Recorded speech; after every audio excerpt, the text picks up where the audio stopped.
just by entering a harmless search query on YouTube, only to have these negative videos about China pop up all the time. The West can definitely learn a lot from China. I just made the logical, I think, decision to just stay, and thank God I did.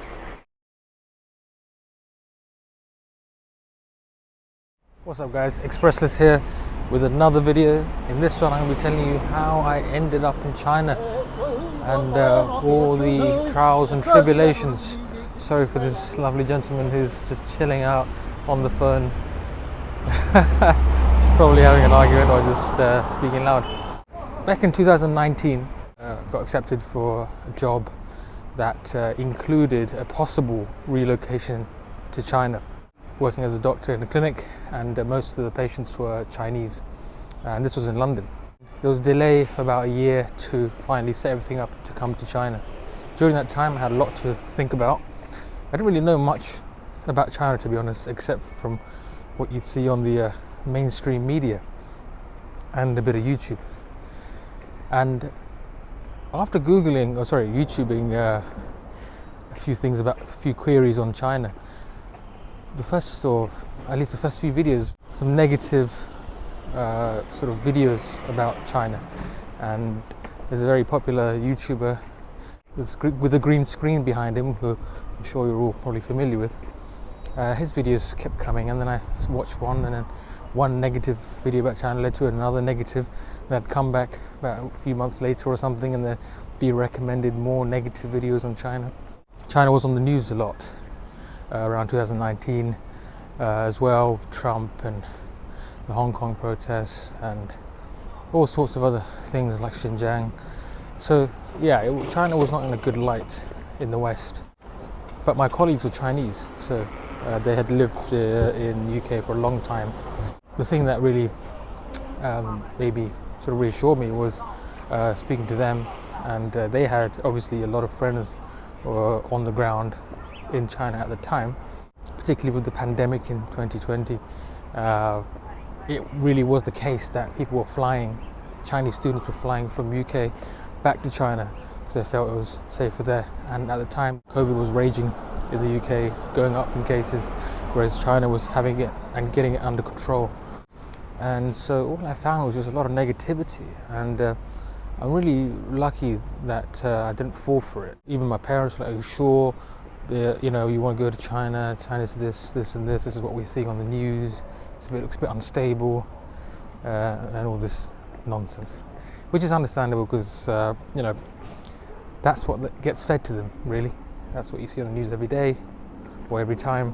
If you're planning to come to China, then just speak to people who've been there before, or who are from China that have recently visited, or know people that are in China, and they can tell you what's happening on the ground.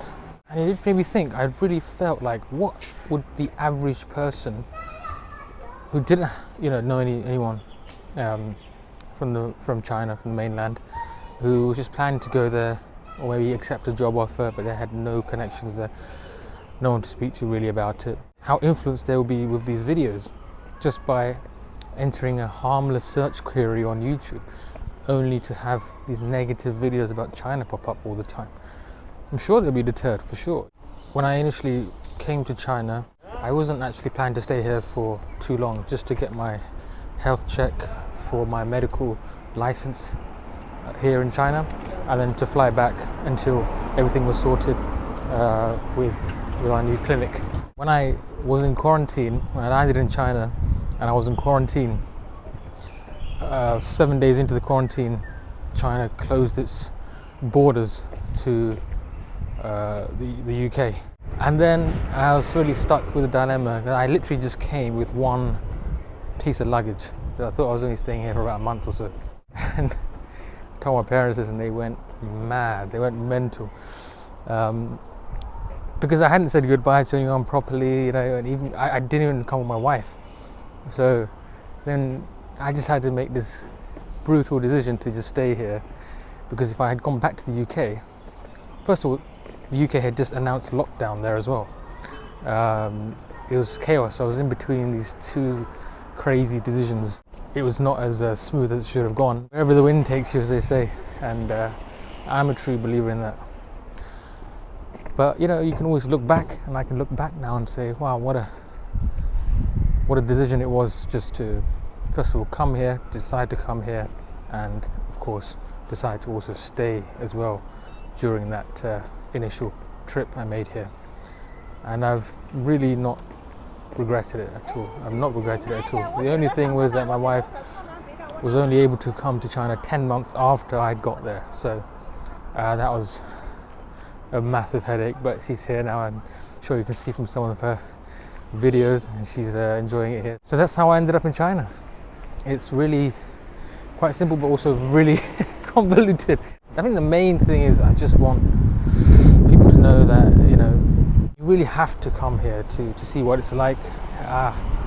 Just because you hear so much crap on the news about it, and don't get me wrong, China is not a perfect country, and no country is perfect, but you'll be pleasantly surprised when you come here. West can definitely learn a lot from China, and have the opportunity now to live such a fascinating country. And I'm really looking forward to doing more of these videos, these sort of walk and talk vlogs, just sharing my opinions and experiences and showing you more around China. What I hope to achieve with these videos is really just to show you guys what life is like on the ground everywhere else I go. Of course, it does depend on my work and time I have off, but I really would love to show you more of China, and I think this is one of the best ways to do it, just to take you guys with me on a walk, on a journey to explore this place. You can see for yourselves what it's like here.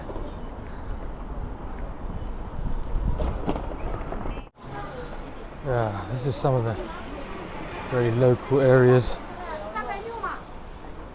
Mum with her cute child just outside their store.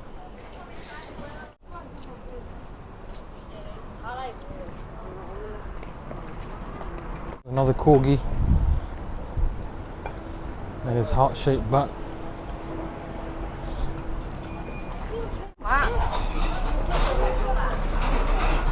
Shopping, veg, the old school way. Thank you guys so much for watching. Don't forget to subscribe, like, it really helps support the channel.